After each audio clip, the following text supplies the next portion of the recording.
Salam, hər vaxtınız xeyir olsun, hörmətli iştirakçılar. Bugünkü təlimimizin mövzusu dumanlı zehindən aydınlığa fokusun gücü. Qonağımız beynəlxalq təlimçi, Ruhun Xəzinəsi platformasının rəhbəri Ruhiyyə Əliyeva. Ruhiyyə xanım, xoş gəlmişsiniz. Xoş gördük hər birinizi. Əvvəla bu belə deyim də cümə günündə hər birinizi salamlayıram. Axşamınız xeyir olsun. Günümüzdə ən böyük rəqabət üstünlüyü nə bilikdir, nə də sürət. Yəni əsl üstünlük diqqəti idarə edə bilmə bacarığıdır. Biz nə qədər ki diqqətimizi idarə edə bilmirik, o qədər də heç nəyi də öyrənə bilmirik. Bugün biz burada dumanlı zehindən aydınlığa gedən yolun elmi, psixoloji tərəfdən analiz edəcəyik və həyatımızda necə bunu, nələri dəyişə biləcəyimizi birlikdə şahidlik edəcəyik ki, görək həqiqətən də nələrə dəyişiklik edə bilərik. İlk növbədə dumanlı zehinə bir baxaq, daha sonra aydınlığa və yüksək fokus səviyyəsinə keçid həm belə deyim də neyrobioloji, həm də kognitiv psixologiya baxımından mürəkkəb bir prosesdir. Bu keçid anlamaq üçün beynin bir belə deyim də iş prinsiplərindən dərindən baxmaq lazımdır əslində ki, görək həqiqətən burada nə baş verir. Bunun bir izahı da var. Zehni belə deyim də dumanlıq, elmi dildə desək, yəni bu kognitiv davranış coachluğunda da biz bunu keçmişik əslində. Kognitiv disfunksiyanın yüngül forması hesab olunur. Yəni bu vəziyyətdə beynin əsas funksiyası arasında sinxronizasiya pozulur. Yəni əsas sistem pozulur burada. Daha sonra isə prefrontal korteksin icra edici funksiyaları. Burada fokusun əsas mərkəzi beynin ön hissəsindən yerləşən prefrontal korteksdir. Burada qərar vermə, yəni biz günümüzdə qərarlar veririk, planlar qururuq və səsləri bağlayın zəhmət olmasa echo verir. Və bütün demək olar ki, diqqəti idarə etmək mərkəzidir bu. Ona görə də zehin burada dumanlı olduqda bu nahiyədə gedən enerji azalır və beyin avtopilot rejiminə keçir. Ona görə də bir çox insanlar deyir ki, mən gün ərzində axşama qədər də oxusam, heç nə yadımda qalmır. Və yaxud da əsəbdən, gərginlikdən, insanlar bugün tələbələr nədən ən çox şikayətlənir ki, mən imtahan öncəsi həyəcanlanıram, imtahan öncəsi mən nə qədər oxuyuram, amma o qədər də dərin bilmirəm.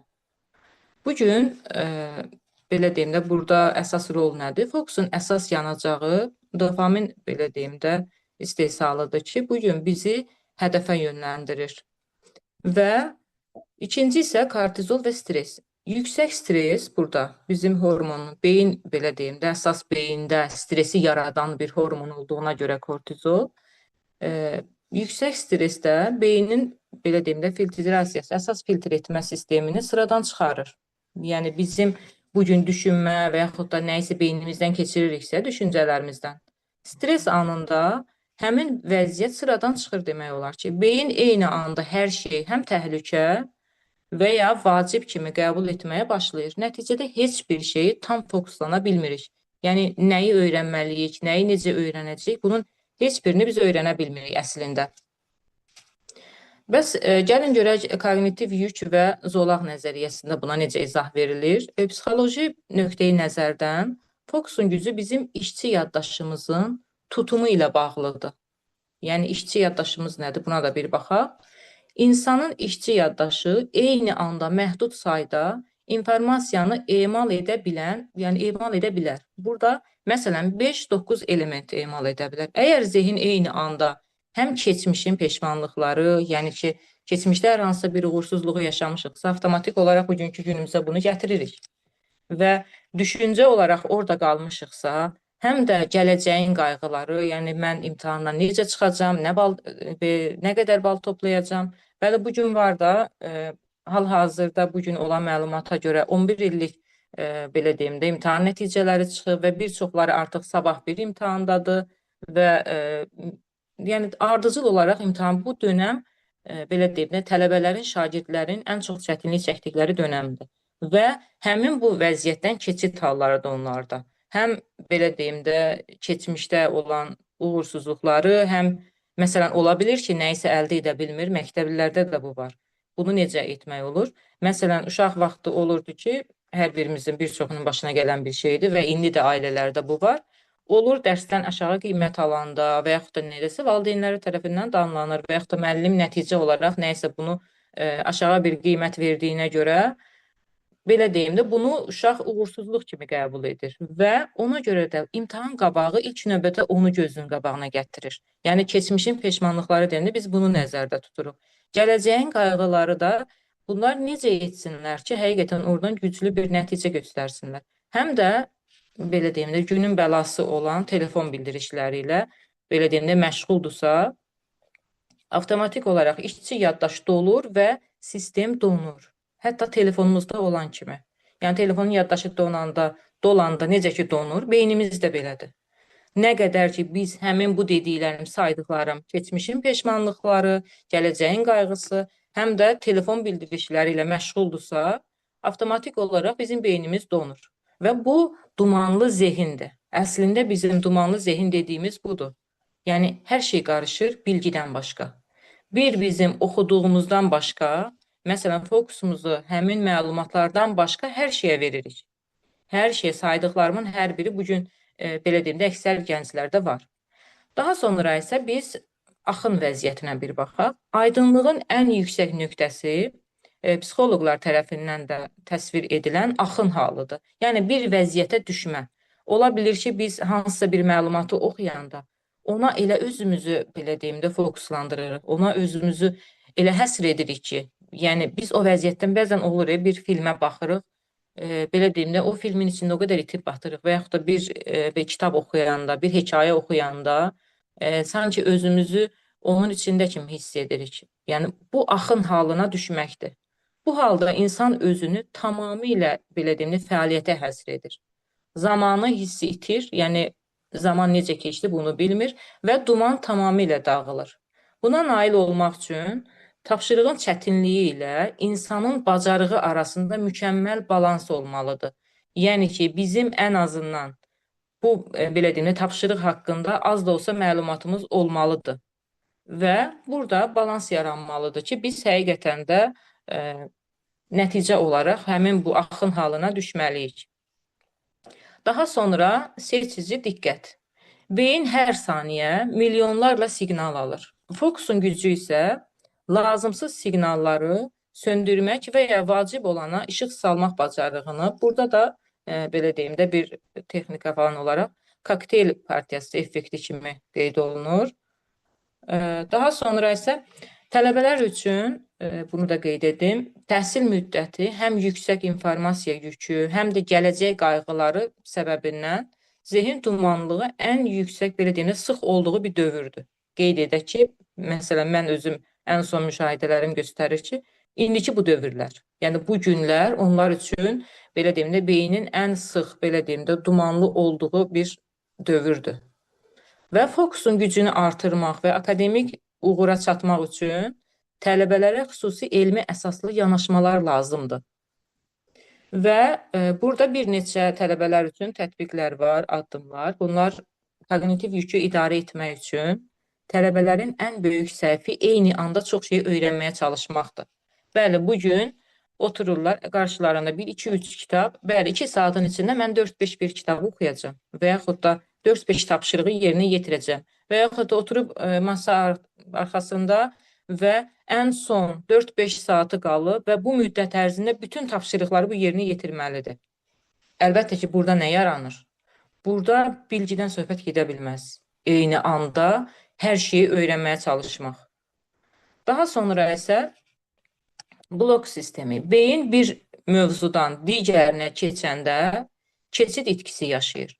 Yəni, bugün mən saat qurmuşam təxmini. 1 saat ərzində bu məlumatı öyrənəcəm və digər kitabımı da hazır qoymuşam. Bunu öyrəndim, saatın tamamında bunu qoydum, digərinə keçəndə burada keçid itkisi yaşayır.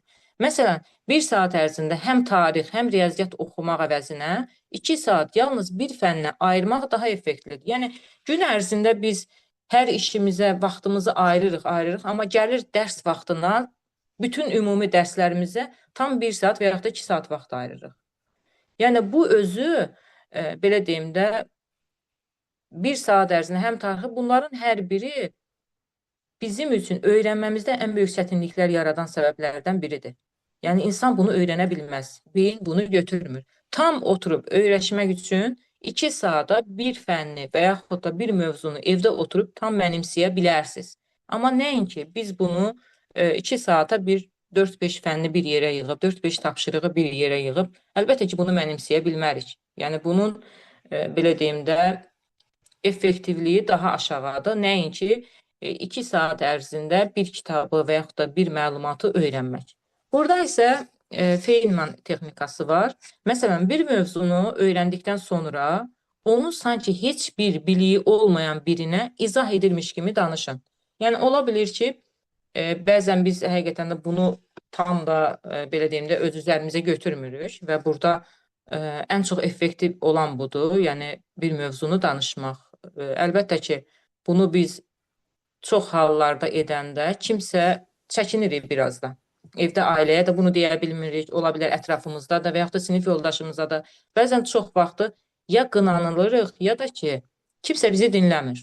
Ki, bu səhvdir, düzdür, nədirsə. Bunu əsas ailədə də buna dəstək olmaq lazımdır bu yöndən. Və əgər həqiqətən də ətrafınızda, tələbələrin ətrafında yaxın bildikləri insanlar varsa, bunu birlikdə daha gözəl öyrənə bilərlər. Yəni, bir mövzunu, belə deyim də, öyrəndikdən sonra sakit bir insan sadəcə onu heç bilmirmiş kimi ona, belə deyim də, izah etmək və yaxud da ona danışmaq, həqiqətən bu özü çox gözəl effekt verir. Əgər izah edə bilmirsinizsə, deməli o hissədə duman var və sizin beyninizdə nəyisə qarışıqlıq var. Və bunu tam həqiqətən də mənimsəmək üçün bu aydın izah etməni burada öyrənməlisiniz. Aktiv xatırlama isə kitab sadəcə həqiqətən də oxumaq, yaxud da tanımaq hissi yaradır. Öyrənmə deyil. Mövzunu bağlayın və özünüzə suallar verərək cavabları beyninizdən çıxarın. Məsələn, bəzən biz fikrimiz 50 yerdə olur, amma bir mətni oxuyuruq. Yəni, bunun nə dərəcədə effekti olacaq? Əlbəttə ki, olmayacaq. Ona görə də tam orada obrazları və bir şeydə burada qısa bir əlavə etmək istəyirəm ki, bir çoxlarımızın ümumiyyətlə dünyada hər insanların fərqli-fərqli öyrənmə üslubları var. Yəni, düzdür, bu mövzudan da biraz kənara ola bilər.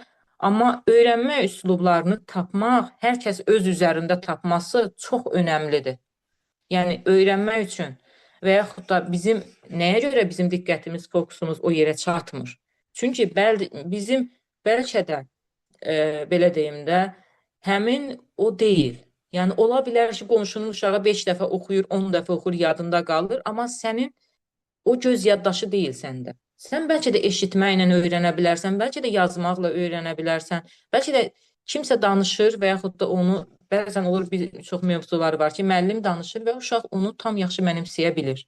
Amma evə gedəndə, evdə valideynlər sual verir ki, niyə sən heç kitab oxumursan, danlayırlar ki, oxumursan, bilmirsən. Amma bir çox uşaqlara diqqət yetirəndə görürük ki, müəllim danışanda belə həmin bu müəllimin dediyi sözləri daha tez mənimsir. Çünki o insan, belə deyim də, dinləməklə öyrənə bilir. Onun öyrənmə üslubu dinləməklədir. Və bugün ən çox da məktəblərdə bugün daha çox nəyə diqqət yetirilir? Yəni, müəllimlərin həm də bir mentor olmalarıdır. Və uşaqlara ayrı-ayrı yanaşmalar da burada formalaşır ki, məsələn, bir mentor özü hər uşağın özünün, belə deyim də, anlayıb, dinləyib və onların öyrəndiyi, bildikləri xasiyyətlər və yaxud da öz şəxsiyyət tiplərinə uyğun yanaşmalıdır bir çox hallarda. O zaman da uşaqların özünün də, belə deyim də, maraqları olduğu yöndən, belə deyim də, dünən bizim bir seminarda da belə bir qeydlər də olmuşdu ki, həqiqətən uşaqların bəzən hər şeydə keçmək və yaxud da danışmaqda deyil. Yəni, bunu qarşı tərəf və yaxud da uşaqlar tək-tək necə mənimsəyir? Yəni, bu da var. Və evdə valideynlər özü olsun, müşahidə edəndə bilərlər ki, məsələn, o uşaq bugün məktəbdə müəllim danışdısa, bəli, və yaxud da gedir, oturur, sinif yoldaşları oxuyursa, onu dinləyərək də yaddaşına qala bilir və həmin dərsi müəllimə daha yaxşı mənimsəyə bilir. Amma, məsələn, birinin uşağı 5 dəfə, 10 dəfə oxuyub yadında qalırsa, demək ki, o göz yaddaşıdır və o onu gözündən keçirir, beləcə də öyrənə bilir. Ona görə də hər insan özünün bilməlidir ki, mən daha çox oxuyanda mı öyrənə bilirəm, eşidəndə mi öyrənə bilirəm? Yəni, mənim öyrənmə üslubum hansıdır? Bəlkə yazıdır. Bəlkə yazı yazaraq mən onu öyrənə bilərəm. Məsələn, mənim özümün öyrənmə üslubum yazıdır. mən məlumatı, məsələn, hər hansısa bir məlumatı öyrənmək üçün o mətni orada gördümsə, onu heç 10 dəfə də oxusam bəlkə də yadımda qalmaz. Amma onu məsələn bir A4 vərəqinə yazaraq, yəni oxuyuram oradan yazıram və bir dəfə onu köçürməklə o mənim avtomatik yadımda qalır. Çünki mənim öyrənmə üslubum yazıdır. Yəni yazaraq mən öyrənə bilirəm. Və bir çox tələbələr də bu gün bunda qarışıq salır ki, qonşunun uşağı 10 dəfə oxudu, sən də oxumalısan və yaxud da bəlkə də bununki dinləmədir və yaxud da digərləridir. Biz öyrənmə üslublarımızı da düzgün tapmalıyıq. Ona görə də burada bu şeylərdən daha çox əsas fokusumuz da buna yönələ bilər ki, biz necə öyrənə bilirik? Yəni bunun özü bizim diqqətimizi həmin o axın halına düşməyimizə səbəb olacaq ki, biz həqiqətən də bilirik ki, bəli, mən məsələn yazaraq öyrənirəm, tamamdır. Həmin bu mövzunu qeyd edəcəm və öyrənəcəm. Bir çox insanlar da oxuyaraq 2-3 dəfə oxudu, bəli, gözünün yaddaşında qaldı. Avtomatik olaraq onu gedib izah da edə bilir. Bu daha yaxşı olur. Sonra isə rəqəmsal fokus və belə deyim də bir çox tələlər var. Sosial media və qısa videolar beyin fokusunun müddətini qısaldır. Bu gün belə deyim də ən çox bizim belə deyim tələbələrin, şagirdlərin baş bəlası olan belə deyim də sosial belə deyim şəbəkələr. Telefonun fiziki uzaqlaşdırmaq, yəni telefonun masanın üstündə olması belə sizin əgər beyninizdə resurslarınızın bir hissəsi onu görməzdən gəlməyə sərf edir. Yəni, mən bugün bəli, telefonu söndürmüşəm, səssizi alıb qoymuşam bura və avtomatik olaraq yadımda saxlayıram ki, mən telefonu görməzdən gələcəm. Və mənim artıq bir çox resursum, imkanım bunu düşünməyə getdi. Yəni, bunun özünü də boşda bilməyin ki, mən telefonu söndürüb kənara qoymuşam və yaxud da səssizi almışam, amma düşünürəm beynimdə ki, mən bunu görməzdən gəlirəm. Və bunun özü də bizim resursumuza sərf etməyə səbəb olur. Daha sonra isə oxu zamanı ən gözəl metod telefonu başqa bir otağa qoyun ki, gözünüz onu görməsin. Gözümüz görəndə istəyirik axı, yəni baxmaq istəyirik. Aha, dərsdə biraz fasilə verdim, bir götürüm 5 dəqiqə baxım buna və yaxud da baxıram gözüm telefonu görür, deyirəm ki, yox, mən yəni bunu görməzdən gəlməliyəm axı. Bunun özü belə bizim zehnimizdə belə deyim də axın halını pozur və fokusumuzu başqa bir səmtə yönəldir. Ona görə də biz həmin anda diqqətimiz yayınır. Və daha sonra burada bir çox əlbəttə ki, texnikaları qeyd etmişəm. Bildirişləri sıfırlamaq da var. Yəni təhsil tətbiqləri xaricində bütün bildirişləri söndürmək daha çox effektlidir. Bu telefon da ola bilər, saat da ola bilər və yaxud da bir çox şeylər. Ona görə də bizim həqiqətən də həyatımızda özümüz istəməliyik və bunu araşdırmalıyıq ki, mənə nə yaxşıdır, nə pisdir və mən necə etsəm daha rahat oxuyub öyrənə bilərəm. Və bioloji və psixoloji dəstək də burada daha çox önəmlidir. Zehni aydınlıq, beyin sağlamlığını, belə deyim də, ən çox beyin sağlamlığından başlayır ki, bizim zehnimiz daha aydın olmalıdır. Burada yuxu daha çox önəm daşıyır. Yəni, öyrənilən məlumatları yuxu zamanı uzun müddətli yaddaşa köçürülür. Biz yatanda öyrəndiyimiz məlumatımız daha yaxşı yaddaşımızda qalır. Yuxusuz qalaraq dərs oxumaq, dolu bir qaba su tökməyə, yəni bunu belə deyim də biraz bənzətmə kimi də olur. Yəni, bir qab dolub, amma onu su tökməyib siz çalışırsınız. Baxın, yuxusuz qalaraq oxumaq da buna bənzəyir. Bir çox tələbələrə deyirsən, deyir, bu gecə yatmamışam, səhərə qədər dərs çalışması etmişəm. Amma bu dərs çalışmasını etsən də bu sənin yaddaşında qalmır axı.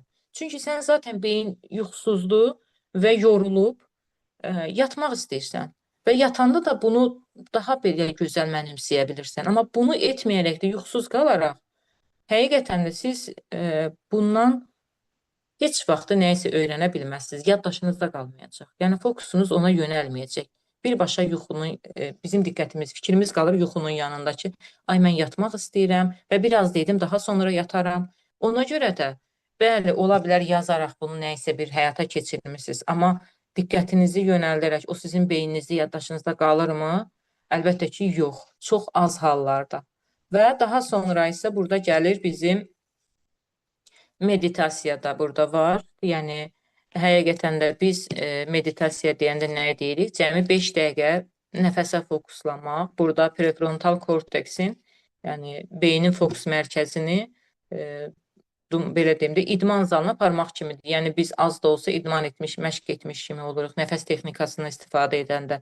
Bu gün imtahanda və yaxud da stres zamanı həqiqətən bundan nəfəsimizi dinləyərək, yəni bu özü də hardansa gedib almaq deyil. Yəni bu gün hər insan nəfəs alırsa, bir anlıq nəfəsinə belə deyim də diqqətini yetirəndə nə qədər bizim stresimiz, nə qədər bir çox şeyləri unutmuş oluruq. Amma bəzən bir çoxlarının insanları dinləyəndə bunu belə özlərini edə bilmirlər ki, əşi yox, o nə işi xeyir olacaq ki mənə? Yəni bu o qədər də mənə faydalı deyil. Amma əslində hər şeydən biz nə isə bir nəticə çıxara bilərik. Əsas odur ki, cəhd eləyək. Və daha sonra isə imtahan stresi və aydınlıq. Yəni burada belə deyim də imtahandan daha çox biz imtahan stresindən necə aydınlığa çıxa bilərik? İmtahan zamanı yaradan dumanlılıq çox vaxtı yüksək kortizolun nəticəsidir.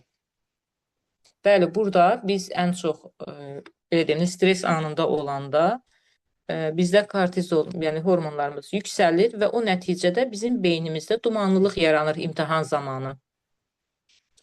Burada belə bir şey də var ki, yəni ssenari qurulmaq lazımdır. Məsələn, ola bilir ki, evdə imtahan mühitini evdə belə deyim də həll etmək olar. Necə vaxt limiti, səssizlik, yəni ola bilər ki, 3 dəqiqə ərzində 3 saat imtahan saatıdır. Bəli, mən bu 3 saata bir çox məşq eləyə bilərəm. Yəni bu vaxt ərzində mən bunu edə bilirəmmi? Və bu yazı tapşırıqlarını da öz üzərinizdə edə bilərsiniz. Yəni bir çox insanlar deyir ki, ay mənim ürəyim sıxıldı, mən 3 saat qala bilmədim. Ay mən susuz qala bilmədim, mən orada çox həyəcanlandım, darıxdım, budur, odur. Bunu evdə məşq eləyə bilərsiniz, çox da gözəl. Yəni evdə 3 saatlıq siz səssiz, sakit bir yerdə oturub belə deyim də yazı da yazaraq həm əl hərəkətlərinizi öyrədə bilərsiniz, həm diqqətinizi buna yönəldə bilərsiniz. Əlbəttə ki, bunun özü belə evdə hazır olunanda biz bunu daha yaxşı mənimsəyə bilirik. Yəni burada artıq belə deyim də necə olur? Bu beyin üçün naməlumluq dumanını azaldır. Yəni ki, biz həmin o 3 saatda bizdə nə yaşayıb, nə baş verəcək deyə, necə dözə bilərik o 3 saat. Ən çox buna qalırıq axı. Ki, mən həyəcanlandım, özümü idarə edə bilmədim. Və beyin o zaman biz bunu, yəni belə deyim də, bunu evdə praktika etmədiyimizə görə beynimizdə bu naməlum kimi qalır. Naməlumluq olduğuna görə hər an nəsə bir təhlükə axtarırıq. Və bu həqiqətən çox mənfi nəticələr də gətirib çıxara bilir ki, biz evdən gedəndə o qədər axşamdan bir çoxları yatmırdı, yuxusuz da qalır ki, sabah nə olacaq, 3 saat ərzində necə mən o otaqda qalacam, necə edəcəm və bunun hər birini biz öncədən də edə bilərik. Yəni o 3 saat ərzində biz özümüzü idarə edə bilərik, çox da gözəl. Amma edilirikmi? Əlbəttə ki, yox. Daha sonra burada bəlkə də bir çoxlarınız da bilirsiniz, nəfəs texnikaları var, imtahan anında bunu edə bilərik və bu özü də bizim belə deyim də beynimizin sakitləşməsinə gətirib çıxarır. Tələbələr üçün bir də qızıl qayda budur. Fokus bir həqiqətən də istedad deyil, bir vərdişdir. Yəni biz bunu vərdiş etməliyik həyatımızda. Hər gün kiçik belə deyim də müddətlərlə diqqətinizi bir nöqtədə saxlamağı məşq etsəniz, zamanla belə deyim də aydınlıq sizi təbii vəziyyətinizə çevirəcək. Bugün biz necə ki, məsələn, Instagram reelslərini fırlayırıq, bir anı, bir 5 dəqiqəsin, 2 dəqiqəsin və ona baxırıq, davamı yoxdur. Və necə elə, bizim diqqətimiz də eynidir. Bir kitabda, bir vərəqdə bunu oxuduq, tamamilə bununla da bitdi, getdi. Amma biz bir şeyə 1 saat, yarım saat baxanda avtomatik ondan nəsə nəticə çıxarırıq və həmin aləmə daxil olmuş oluruq. Ona görə də bunu həyatınızda tətbiq edə bilərsiniz və bir çox tələbələr həqiqətən bunu öz həyatında tətbiq edə bilər. Və daha sonra isə burada bunu biz qeyd etdiyimizdən ən çox da kognitiv burada yanaşmalar da var və belə deyim də, gənclər dərsi sadəcə həqiqətən də oxumamalıdır, onu necə emal etdiklərini anlamalıdır bugün ki, mən bunu necə mənimsəyə bilərəm, necə daha yaxşı öyrənə bilərəm, diqqətimi buna necə yönəldə bilərəm. Bəli, bugün ən çox nəticəyə yönəlmişik. Və burada bizim bir çox aydınlıq gətirmək istəmirik. Sanki o nöqtəyə daxil olmaq istəmirik heç. Ona görə də burada ən çox istifadə olunan kognitiv yanaşmalarda da biz deyirik ki, yəni bir mövzunu öyrəndikdən sonra onu sanki 6 yaşlı bir uşağın izah edirmiş kimi danışın. Yəni 6 yaşlı bir uşağa biz necə izah edirik? Onun rəngini, onun adını, yaşını, hər bir şeyi izah edirik. Həmin mövzunu da eyni qaydada biz izah edə bilərik. Yəni bu zamanda izah edəndə çətinlik çəkmirsinizsə, bilin ki, bu sizin artıq yaddaşınızdadır. Deməli, amma həmin hissədə nəyisə bir çətinlik çəkirsinizsə, bu zehninizdə duman var deməkdir və onu aydınlaşdıra bilərik. Bir çox məşhur adamlar və yaxud da yazarlar var ki, bundan belə deyim, çox da gözəl istifadə edə bilir. Və nələr edirlər? Məsələn, bir texnikalar da var. Biz əsas ən çox beyində bunu belə deyim də həyatımıza keçiririk. Burada fikir labirintindən istifadə olunur və məsələn qeyd olunur ki, bir yazıcı, bunun özü də belə fokusdan, diqqətdən asılıdır. Bir yazıcı kitab üzərində işləyir və ilham çatışmazlığı hiss edir. Var da, yəni ki, baxır görür ki, yox, mən bu kitabı yazmağa, yəni nə isə o deyil, davamı yoxdur. Və o bir kağız götürür əlinə, kağızda yazır. Başlayır özünə suallar verməyə. Mən niyə yaza bilmirəm? Əlbəttə ki, niyə yaza bilmədiyinin də cavabını yazır ki, mən bunu niyə yaza bilmədim? Daha sonra, daxilimdə hansı qorxular var? Baxın, bu sualların hər birini bir insan özünə verəndə sanki onu bir kağız üzərində daha rahat yaza bilir. Daha sonra isə bu fikirlərin arxasında hansı həqiqətlər və ya yanlış inanclar var? Bunu da aydınlıq gətiririk. Yəni ki, həqiqət varmı bunlarda, bu düşüncələrdə? Yəni, həqiqətən mənim savadım yoxdur və yaxud da həqiqətən mən filan bir şey istəyirəm və yaxud da istəmirəm. Bunlar var. Bu üsulla o, daxili maneələrini aşkar edir və yaradıcı axını bərpa edir. Amma biz bunu edirikmi? Əlbəttə ki, yox. Öyrənə bilmədim, biraz da artır gərginlik, biraz da, belə deyim də, vəziyyət pisləşir. Amma bugün bunu biz yazaraq və yaxud da bunu öz üzərimizdə müşahidə edərək aydınlıq gətiririkmi? Çox vaxtı gətirmirik. Ona görə də biz kitabı təkrar oxumaq həqiqətən də fokusu öldürür. Bunun əvəzinə suallar hazırlayın və cavabları beyninizdən çıxarın. Ki, bəli, mən belə deyim də, bu kitabda mövzu nə idi? Və həmin mövzuya uyğun da suallar hazırlayın, özünüzə verin. Bu, neyron əlaqələrini gücləndirir. Ona görə də mən bugün gün ərzində 10 dəfə kitab oxumuşamsa, yaddaşımda qalmayıbsa, artıq kitabı qoyun bir kənara. Həmin mövzudan suallar hazırlayın və o sualları da özünüzə verə bilərsiniz, başdan sona qədər. Daha sonra fasiləli təkrarlar. Yəni, informasiyanı, belə deyim də, unutmamaq üçün, burada ona qarşı qorunmaq üçün onu müəyyən zaman intervalları ilə təkrar etmək lazımdır, vaxt aralığı ilə. Yəni, ard-arda bunu 10 dəfə yox. Ona görə də biz bir çoxlarımız burada yanlış edirik ki, yəni mən 1 saat ərzində 20 dəfə bunu oxudum. Tamam da. Bəlkə də heç mənim oxumaq deyil öyrənmə üslubum. Yəni bu mənim yaddaşımda qalacaq, əlbəttə ki, yox. Ona görə də vaxt aralığında ola bilər ki, səhər bunu oxumusunuzsa, günorta bir, axşam bir, yəni bütün bunlara diqqət yetirmək lazımdır. Və diqqətin dağıdıcıları idarə etmək. Buna da bir baxaq. Gənclər üçün ən böyük duman rəqəmsal dünyadan gəlir. Yəni bizim telefonla başımızın çox qarışması həqiqətən zehnimizin dumanlığa gətirib çıxarır. Sosial media tətbiqləri beyni kiçik, lakin mənasız, belə deyim də, partlayışlarına öyrəşdirir. Bir çox məlumatları öyrənirik, orada bizə nəyisə qeyri-adi gəlir. Bu isə dərin fokus, belə deyim də, tələb edən dərsləri darıxdırıcı edir.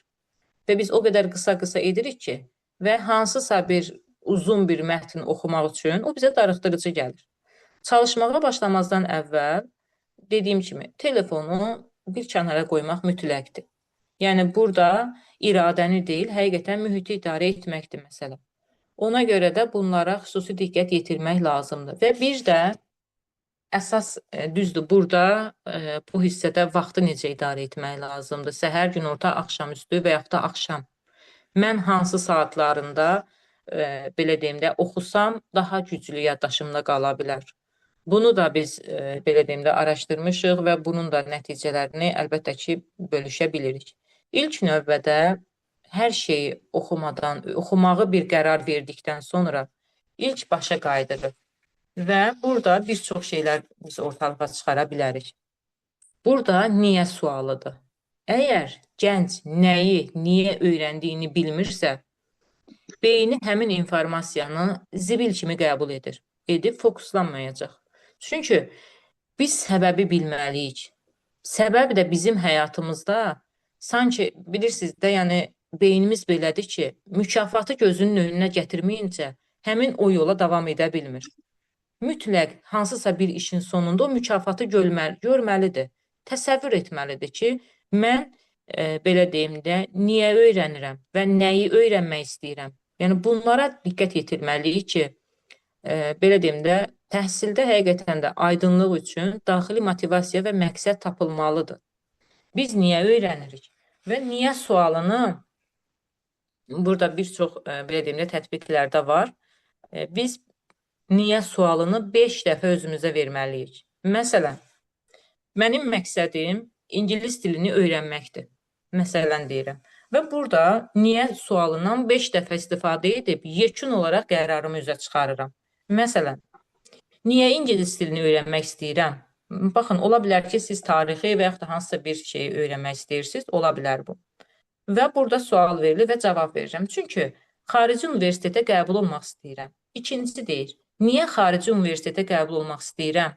Cavabında, çünki orada daha keyfiyyətli təhsil alacağam.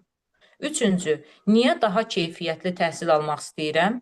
Çünki gələcəkdə yaxşı iş və karyera qurmaq istəyirəm. Baxın, görün, ardıcıl bunu siz özünüz də öz həyatınızda qura bilərsiniz ki, hər hansısa bir təhsilə, hər hansısa bir peşəyə yiyələnməkdən ötürü bunun dərinliyinə inin.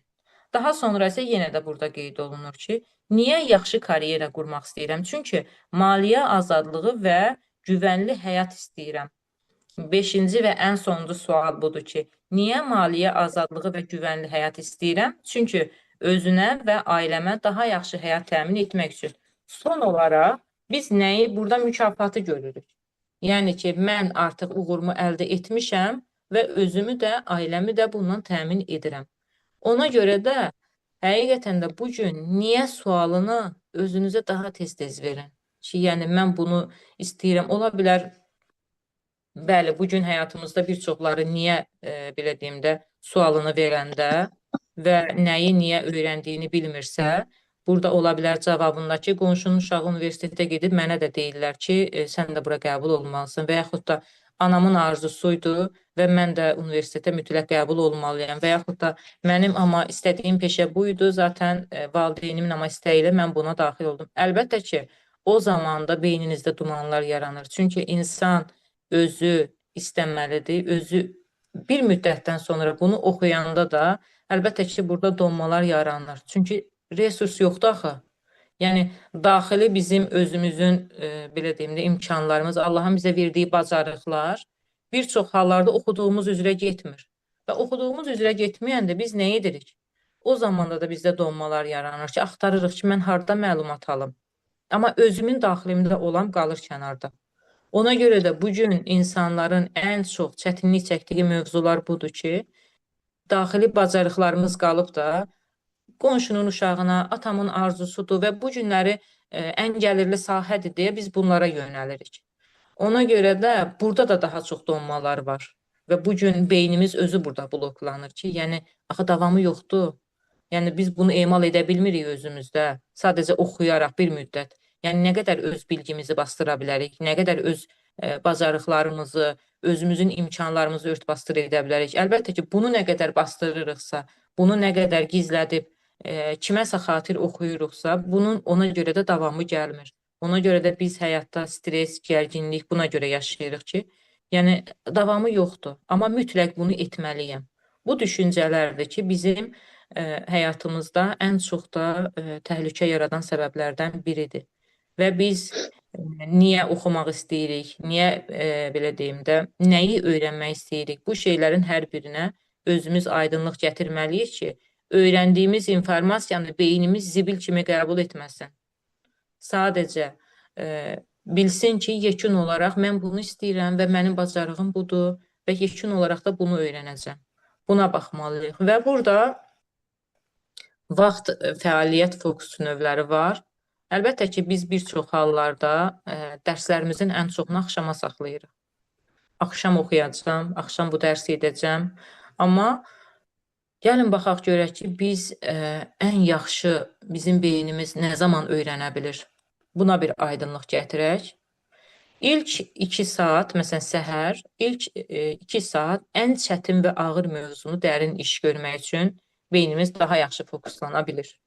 Yəni bilmirəm indi yəni bu gün tələbələr buna riayət edirmi? Mənim ətrafımda tanıdığım, bildiyim 99% insanlar axşam edir. Amma gəlin görək bu necə olur. Gün orta isə təkrar və praktiki tapşırıqları aktiv yerinə yetirmək olar. Yəni bunu tətbiq etmək lazımdır. Axşamüstü oxu və ya video müzakirələrin səthi fokus, yəni deyilir buna. Yəni belə deyim də ötəri nəzər yetirmək. Axşam isə sabahın planı və beyin belə deyim də boşaltma aydınlığı hazırlanmalıdır ki, yəni mən sanki beynimə yüklədim, tamamdır. İndi sabah nələri edəcəm və bunların da sanki bir planını qurmalıyıq.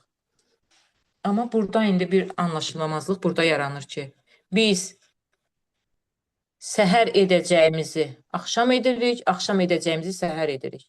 Yəni burada səhər ən çətin və ağır mövzuları, dərin işi biz görməliyik səhər, amma saxlayırıq axşama. Axşam isə bizim beynimizdə aydınlığa hazırlıq olmalıdır. Amma bunu etmirik. Biz həmin bu planımızı qururuq səhər-səhər, ağır çətin mövzularımızı edirik axşam. Ona görə də beynimiz yüklənir və heç bir şey də öyrənə bilmirik. Və qalırıq ki, amandır, imtahan gəldi, çatdı və mən heç nəyi də bilmirəm. Yəni bunun səbəblərini biz əlbəttə ki, axtarmalıyıq, tapmalıyıq. Səbəblərindən biri də budur. Vaxtımızı, yəni fokusun növləri və vaxta uyğun olmalıdır. Amma biz bunu etmirik. Bugün gün ərzində axşama qədər oturmuşam, yatmışam, yemişəm, içmişəm. Məsələn, bunun hər birini etmişəm. Və istədiyim qədər də sosial şəbəkələrdə gəzmişəm, oxumuşam, maraqlanmışam, beyin yorulub. Və axşam gəlirəm ki, bütün dərsimi axşam eləyəcəm. Necə edəcəksən? Axı beyin yüklüdür, beyin doludur. Yəni axşam sən sabahın planını qurmalısan ki, sabah nə edəcəm? Amma oturub bütün hər bir dərs yükünü axşam edəndə bu bizim beynimizin də, yəni burada fokus növlərini həqiqətən də qarışdırır. Ona görə də biz bugün bunları qarışdıranda heç bir şey öyrənə bilmirik. Ona görə də həqiqətən də bu vaxt aralıqlarına mütləq diqqət yetirin. Ola bilər, yəni hazırda bugün buradasınız amma beyniniz haralardadır? Buna da bir diqqət yetirək. Bəli, ola bilər ki, kimsə burada təlimdədir, amma düşüncəsi tam başqa bir yerdədir. Və yaxud da sonuncu dəfə nə vaxt tam 30 dəqiqə heç bir şeyə, belə deyim də, yayınmadan yalnız bir işlə məşğul olmuşsunuz. Əlbəttə, çox az olacaq. Və burada da yenə qeyd etdiyim kimi, insanların həyatlarında ən çox çətinlik çəkdikləri mövzulardır və burada koqnitiv davranış coachluğunda da biz burada ABC modelindən də istifadə edirik, buna aydınlıq gətiririk. Məsələn, burada nədir? ABC modeli ilə analiz edirik düşüncəmizi. Məsələn, imtahan yaxınlaşır və ya çoxlu tapşırıq var. Düşüncə olaraq biz yaşayırıq. Mən bunu bacarmayacağam, çox çətindir. Yəni, ən son eşitdiklərimi deyirəm, çox çətindir. Düşüncə olaraq fokusun itməsi, vaxt itkisi, zehin dumanı, yəni bunun hər biri bu zaman başlayır. Amma biz bunu mən bacarmayacağam, yəni çox çətindir. Əvvəla beyni biz düzəltməliyik ki, C düzəlsin. Yəni daha sonra davranışımızda isə bu daha çox belə deyim də uzaqlaşmağa və belə deyim də çətinlik, hər bir şey səbəb olur. Diqqətimizi itirir, vaxtımızı itiririk, zehnimiz dumanlanır. Ona görə də birinci bu beyni biz həll etməliyik. Yalnız 10 dəqiqə fokuslanacam. Öz-özümüzə deyirik. Deyərək bu işə başlayırıq. Məsələn, oxumağa və yaxud da hər hansısa bir işə. Beyin bu 10 dəqiqə ərzində fəlakət baş vermədiyini gördükdə duman, belə deyim də, dağılmağa başlayır ki, mən yəni düşüncə olaraq da insanda bu ki, mən buna çətin deyirdim. Yəni 10 dəqiqədə mən oxuyuram, burada heç çətinlik yoxdur. Və avtomatik olaraq bunun davamı da gəlir. Və biz bunun davamı gəldiyinə görə də artıq bunu davamlı olaraq edirik ki, yəni axı rahatlıq tapdım, mən o çətinlikdə olmadım. Ona görə də biz bu gün ilk növbədə düşüncələrimizə baxmalıyıq ki, bəli, biz düşüncə olaraq nəyi necə etmişik. İndi isə gəlin görək burada mesajlarımızda nələr var. Salam, indi qoşuldum. Zəhmət olmasa qısa təkrar edə bilərsinizmi? Nəyi qısa təkrar edim? Sualınız olarsa əl qaldıra və ya mesaj... Bəli. Mənim oğlum da... Aha, mənim oğlum da elə. Buyurun. Buyurun. Burada bir sual var idi, onu deyəcəkdim, siz oxuyursunuz. Aha, mənim oğlum da deyir, elədir. Dinləməklə daha yaxşı öyrənir. Oxumaqla arası yoxdur. Ümumiyyətlə bir çox uşaqlar belədir. Əlbəttə, ona görə də biz bugün, əgər uşağın həqiqətən də burada öyrənmə üslubu dinləməklədirsə, biz avtomatik olaraq elə bu yöndə də həmin bu uşağa öyrənməyi tətbiq edirik. Yəni, bugün dinləyirsə, tamam da biz bunu niyə yükləyirik ki? Həmin mövzuların bir çox dərsliklər var ki, bu tarixdə də var və bir çoxlarında var ki, məsələn, YouTube-da onu video halında da izləmək olar. Və biz bunu belə öyrədə bilərik və yaxud da uşaq onu oxuyur bir dəfə, bəli, onu səs yazısı olaraq da yaza bilir. Yəni, ən yüksək dərəcədə istəyirsinizsə ki, 100% bu belə öyrənsin. Əlbəttə, bunu etmək olar. Səs yazılarını da dinləmək olar və yaxud da o uşaq özü məktəbdə müəllim bir dəfə təkrar edirsə, avtomatik olaraq bu onu öyrənə də bilir. Bugün insanlar amma bunu belə yox da, bəli, biz mənim uşağım, qonşunun uşağı oxudu və yaxud da mənim uşağım niyə bu qədər oxumadı kimi yükləyəndə, onda bu daha çox çətinlik yaradır. Bugün nə qədər insanlar var ki, öz istədiklərini və yaxud da bir çox ailələrdən mən görmüşəm ki, daha yüksək nəticə əldə edənlərin danışanda deyir ki, mənə məsələn adi bir şey gəlir. Yəni valideyn özü evdə yüklənmir axı uşağa ki, yəni sən niyə bunu etdin? Və bir çox ən yaxşı belə oxuyanlar belə evdən daha çox yüklənən uşaqlardır ki, mən bunu gedəcəm, amma gedib orada avtomatik olaraq öyrənə bilmir. Çünki evdə valideynlər o qədər cavab gözləyir ki, o qədər nəticə gözləyir ki, bunun özü də yüklənməyə gətirib çıxarır. Amma uşağın bacarığına uyğun, uşağın biliyinə uyğun gedəndə, yəni ki, valideyn olaraq, birinci, valideyn özündən götürür ki, mənim, məsələn, arzumdur ki, mənim uşağım müəllim olsun və yaxud da mənim uşağım həkim olsun, amma bunu da düşünmürük ki, axı, mən qarşımdakını heç səslərə diqqət edin, zəhmət olmasa. Məsələn, axı bu qarşımdakının bacarığı nədir? Bir, mən buna nəzər yetirim. Mənim qarşımdakı uşağın həvəsi, diqqəti nəyədir? Daxili bacarığı nəyədir? Ola bilər ki, fokus və diqqət arasında fərq nədir? Nərgiz xanım, bunun hər birini, yəni bayaqdan geniş və çox genişdə izah etmişəm. Salam, axşamınız xeyir. Mən gec qatıldım, ona görə soruşdum. Ona görə. Aha, tamamdır. Yəni, bugün biz əgər nəyisə oxuyanda fokusumuzda, diqqətimizdə bir məlumatı öyrənmək üçündür. Məsələn, mən bu təlimə qoşulmuşamsa başdan sona qədər və sonda yenə də həmin loru dildə bunu izah eləyəcəm. Məsələn, sonra yenə də soruşuram ki, indi siz sonda qoşulmusunuz, amma ola bilər ki, kimsə başdan sona qədər qoşulub. Sonda yenə də soruşuram ki, bu mövzu nə deməkdir? Baxın, o deməkdir ki, sizin fokusunuz, diqqətiniz burada deyil. Yəni, öyrənə bilmirsiniz. Yəni, baxa bilmirsiniz bura. Yəni, beyniniz dumanlıdır, dağınıqdır. Yəni, bir saat yarımda danışsaq, əlbəttə ki, fikriniz başqa bir yerdədir. Və fikrimiz başqa yerdə olanda da, beynimiz niyə tez-tez diqqətini itirir? Çünki beynimizdə daha çox şeylər var.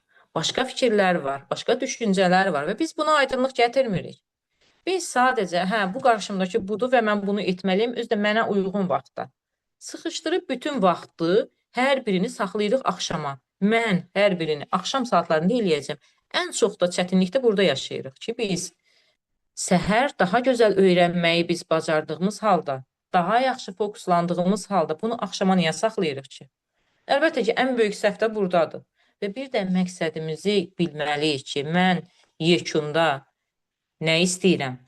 Yəni oxuduğumu bu niyələrə cavab verməliyəm ki, nəticəni beynim görsün və real olaraq qəbul eləsin. Beynimiz nəticəni görməyəndən sonra bizim oxuduğumuzda qeyd etdiyim kimi burada bayaq da qeyd elədim. Yəni loru dildə bunu belə desək, beynimiz ona görə də göstərişləri və kiməsə xatir oxuduqlarını bir zibil kimi qəbul edir.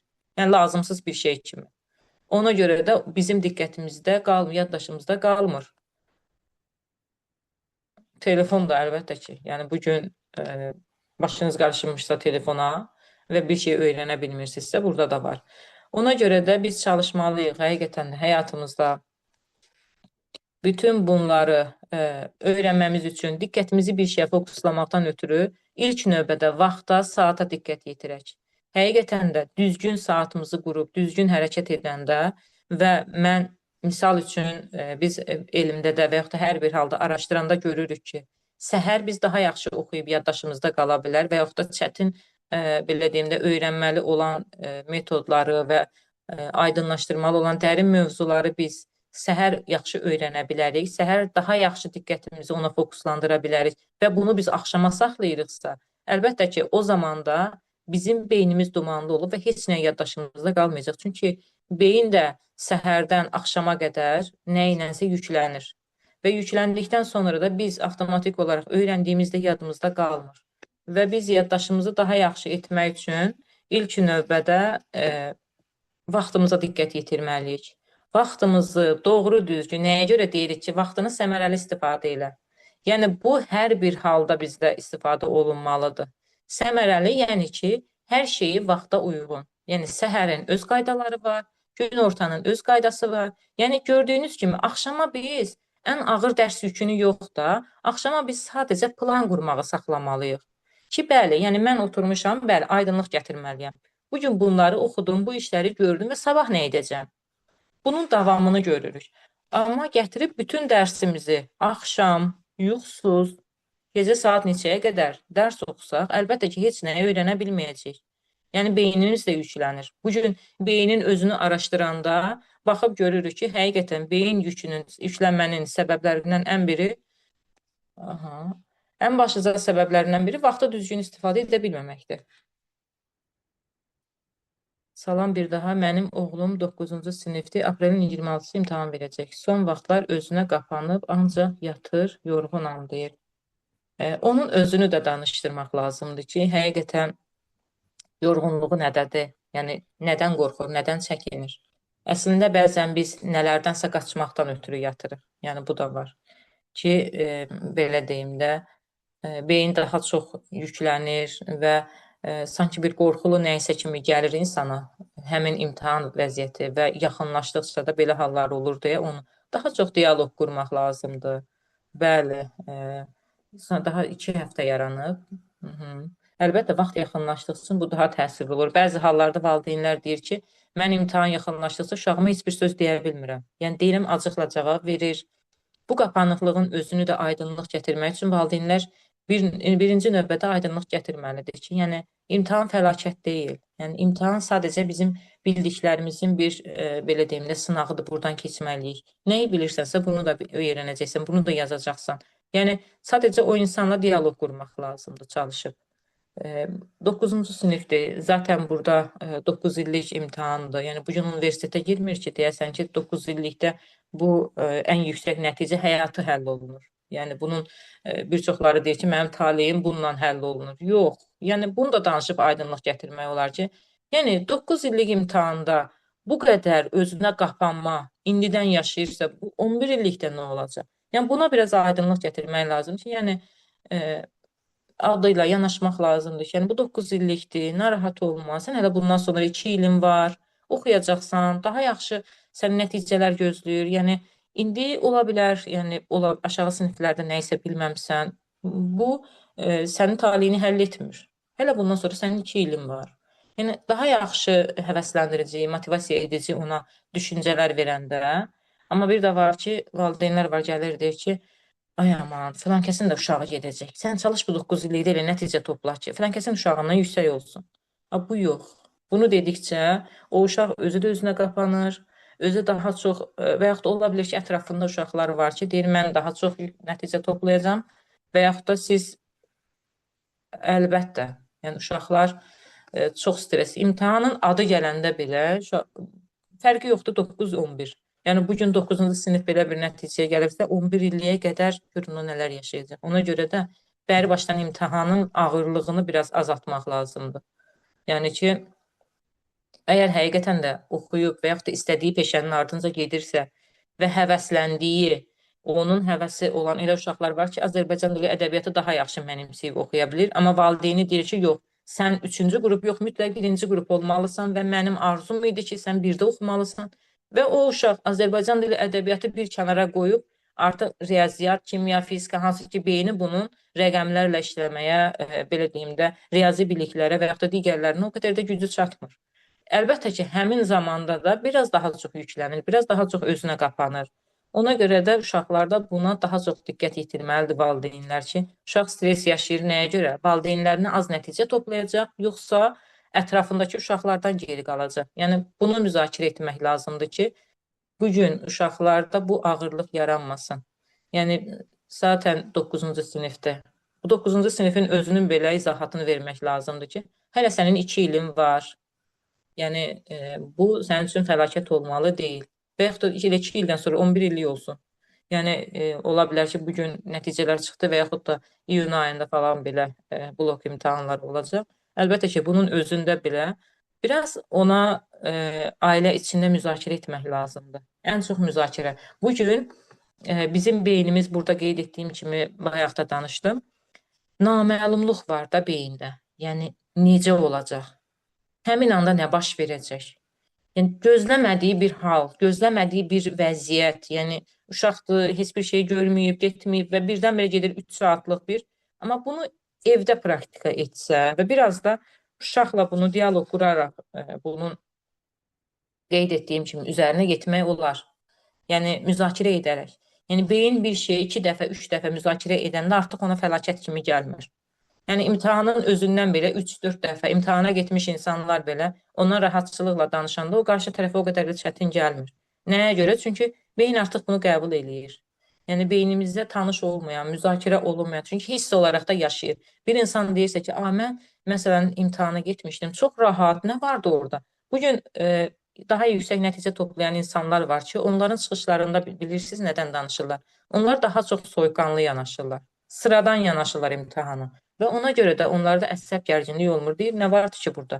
Getdim, əvvəlcədən də dedim ki, mən bildiyimi yazacağam və beləcə də olur. Amma bugün nə qədər oxuyur oxusun, əsəb gərgin olan insanların, uşaqların həqiqətən nəticələri digərlərindən daha azdır. Nəyə görə? Çünki belə deyim, sıradan baxmırlar buna. Daha çox sanki bunun taleyi bununla həll olunur. Və ümumi olaraq kognitiv yanaşma ilə baxsaq buna fəlakətləşdirirlər. Düşüncə olaraq fəlakətləşdirirlər. Mən gəlib evdə nə deyəcəm, mən nüfuzdan düşəcəm, ailəm belə deyəcək, ətrafım bu deyəcək. Amma nəticə olaraq biz bunun, burada qeyd etdiyim kimi, niyə suallarını cavab verərək yekun olaraq beynimizə sübut etməliyik ki, bunun sonu mükafatdır. Və sonunu beyin gördüyü halda bütün bu proses artıq bizə, belə deyim də, asan gəlir. Nəyə görə? Çünki beyin axı gözləyir ki, yekunu var. Amma nə qədər ki, naməlumdur, o qədər də bizdə gərginlik və beynimiz də bloklanacaq. Başqa kiminsə sualı varsa, yəni buyurub verə bilərsiniz. Siz sağ olun İlviyə xanım. Çox zaman ətraflı düşün. Diqqət dağınıklığının əsas səbəbi nədir? Yorğunluq, stres, yoxsa motivasiya? Necə?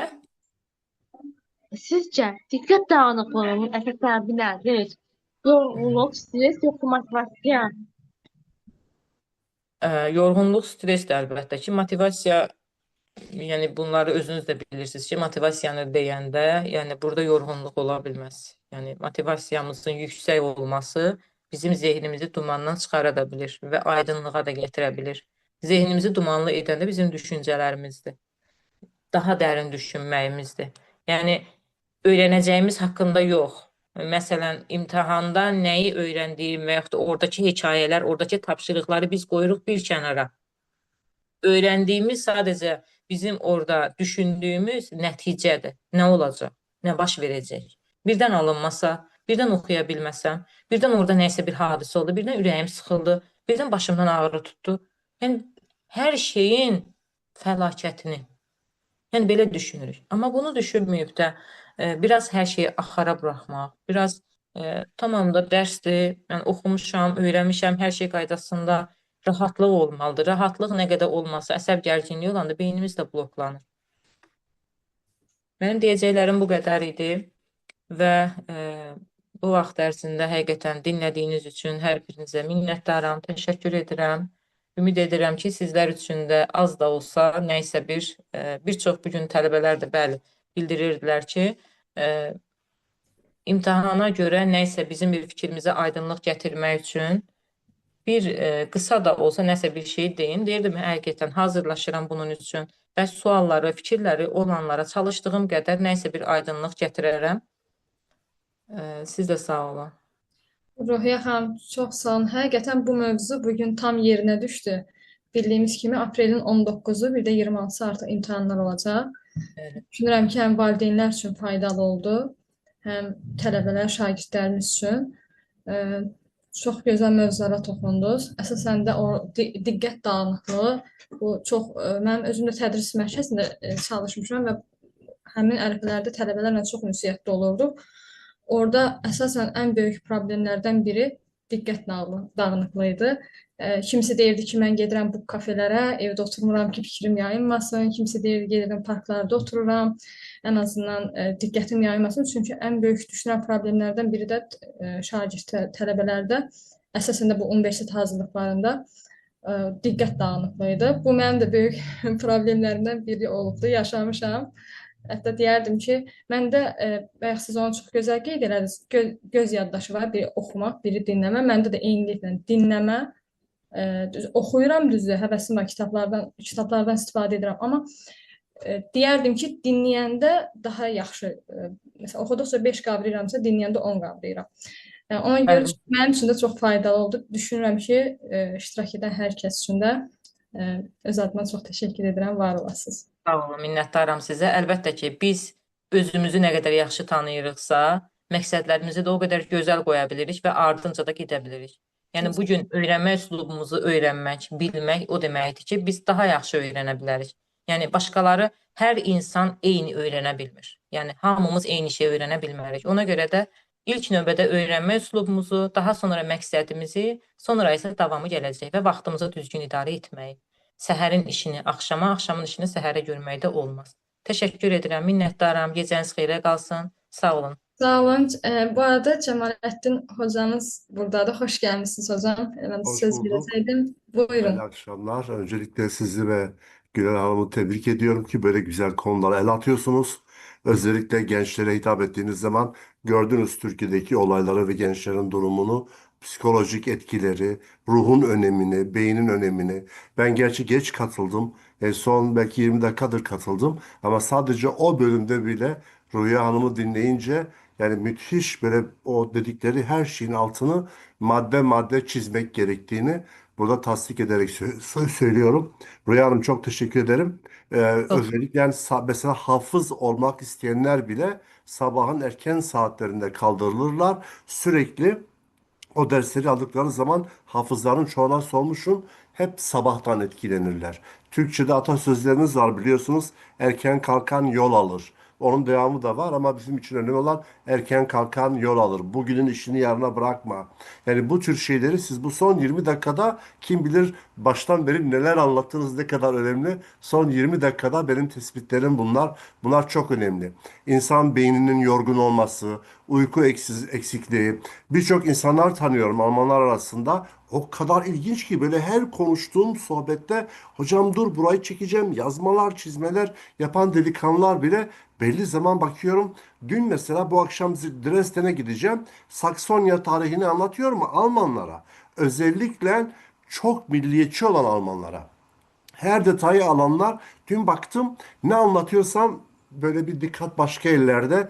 Demek ki insan ne kadar bilgi sahibi olursa olsun, ne kadar bir işin uzmanı olursa olsun, beyin dağınıksa Almanca'da biz buna Grübeln diyoruz. Beyin sürekli üretir. Falan şeyi yaptın mı, falan şeyi hallettin mi, bunu niye yapmadın, bunu niye etmedin. Dolayısıyla burada bize öğretenler deniliyor ki kalkıp beynine emir verebilirsin. Dur, önce bunu hallet. Şunu yap. Önce kendinin bir ruh olduğunu bilmelisin. Beyine emir vermelisin bir ruh olarak. Onun için bu son sözleriniz çok önemli. Karar verme yorgunluğu. İnsanın beyninde bin bir şey varsa birini çözmeden onu yarı bırak, onu yarı bırak. Hiçbir şeyde başarılı olamıyor. Ben özellikle imtihana hazırlanan arkadaşlara bakıyorum. Aşırı böyle yoğunluk, çok önem veriyorlar. Evet bunlar önemli ama son saniyeye kadar beyin yorgun gidiyor. Bir ters bir şey geldiği zaman bütün bildiğini unutuyor. Halbuki çalış çalış çalış ama son gün otur de ki tamam ben yapacağımı yaptım. Orada ben şeyi hatırlatıyorum. Önce deveyi bağla, sen işi garantiye al, tedbir olayını hallet, takdir Allah'tan artık oraya bırak. Sen benim bir ilah değil. Sen vereceğini verdin. Bundan sonra kendine güven. Bu çok önemli. Son sözüm şunu söyleyeceğim. Rüya Hanım dediğine çok güzel bir örnek olsun diye. Herkes bir hayal etsin. Bir camiye gidiyorsunuz namaz kılmaya abdestiniz yok. Bir bakıyorsunuz bizim orada böyle şadırvan olur. Hani var ya her tarafta musluklar, değişik insanlar oturur abdest alırlar. Siz düşünün boş kovanızla bir timsali örnek veriyorum. Abdest alma örneği. Abdest almak için bir çeşmeye koşuyorsunuz. Tam orayı doldururken diyorsunuz dur oradan da alayım. Dur buradan da alayım. Onun etrafında dolanıp duruyorsunuz. Bir zaman kaybınız oluyor. İki sonuçta alacağınız bir abdesttir ya. Git bir çeşmenin başına otur. Oradan abdestini al temizce. Temiz kafayla Allah bunun fazlasını beklemez. Git namazını kıl. Ne anlattım burada? Hiçbir konuda aşırıya gitmeyin. 10 musluğu kullanmaya gerek yok. Bir musluktan ihtiyacınızı giderirseniz gidin orada oturun abdestinizi alın. Öbürüne biz vesvese diyoruz. Şeytan insana çok vesvese verir. Yaptın mı yapmadın mı bu eksik kaldı bu bilmem ne falan. İşte grübün o. Almanların dediği grübün.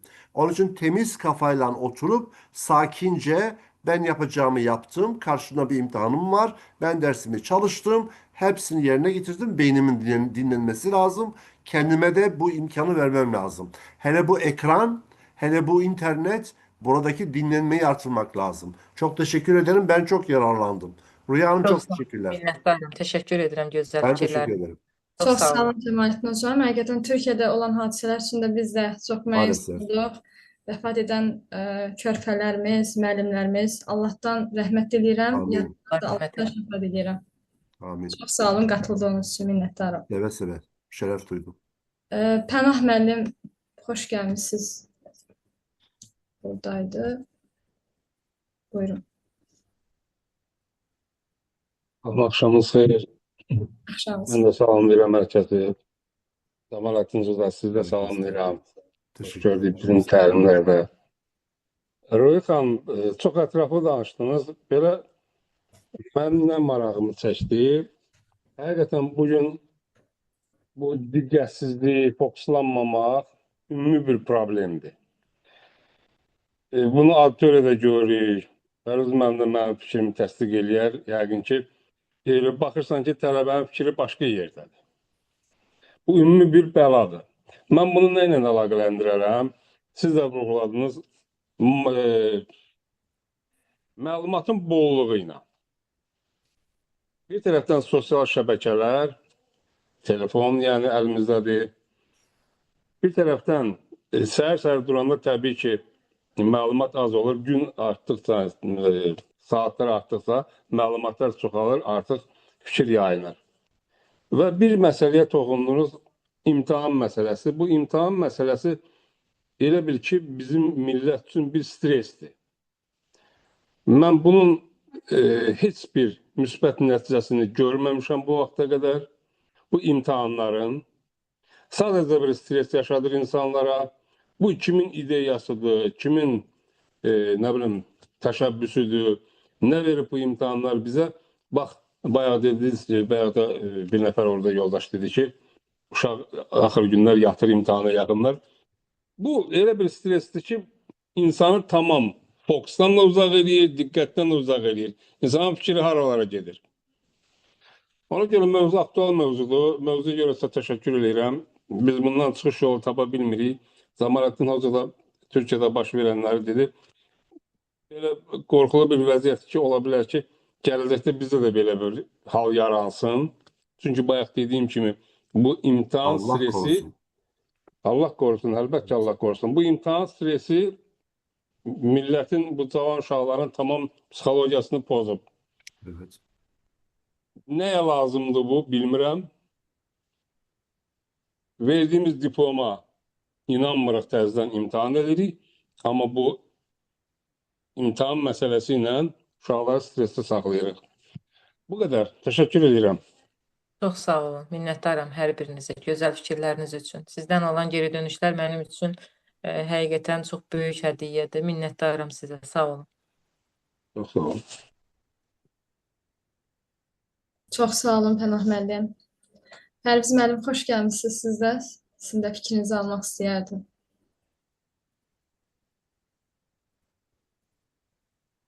Səsinizi açın istəyirsiniz, səsiniz bağlıdır. Axşamınız xeyir olsun Leyla xanım. Hər vaxtınız xeyir.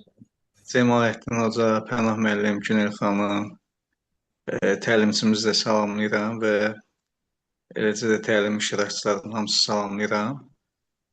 Məndən öncə bu məsələyə toxunuldu. Təbii ki, Türkiyədə baş verən hadisələr bütün həm Türkiyə ictimaiyyətini, həm Azərbaycan ictimaiyyətini dərindən sarsıdıb. Düzdür, çox təəssüflər olsun ki, biz bu təcrübəni yaşamışıq. Bildiyiniz kimi Neft Akademiyasında belə bir hadisə olmuşdu. Orada bizim tələbələrimiz çox təəssüflər olsun ki, o terror aktı nəticəsində həlak olmuşdu. Şükürlər olsun ki, ondan sonra bu hadisə təkrarlanmadı. Sonra bir neçə ay bundan öncə Bakıda İdrak liseyində belə bir hadisə oldu. Amma orada da şükürlər olsun ki, yəni hadisənin belə deyək, nəticələri çox da faciəli olmadı. Çox da faciəli olmadı deyərkən, yəni insan tələfatı olmadı, onu demək istəyirəm. Yəni bu əslində düşünüləsi, üzərində düşünüləsi, dərs çıxarılası, müəyyən hətta islahatların aparılması bir məsələdir. Amma bu təbii ki, bugünün mövzusu deyil. Amma bugünkü mövzuda birbaşa da olmasa, dolayısı yolla da olsa bununla bağlıdır. İmtahanlar mövzusu. Mən ümumiyyətlə bir məsələyə toxunmaq istəyirəm. Məncə bizim ən böyük problemimiz bizim mükəmməlliyətçi yanaşmamızdır. Yəni biz hər şeydə istəyirik ki, mükəmməl olaq, övladlarımız mükəmməl olsun. Məsəl üçün bilirsiniz də, yəqin ki, bu bəlkə də təkrar səslənəcək. Avropada əgər valideyn görürsə ki, övladı riyaziyyatı daha yaxşı oxuyur, tarixi zəif oxuyur, o riyaziyyatdan uşağı hazırlığa qoyur. Görür ki, çünki o sayədə daha güclüdür. Bizdə necədir?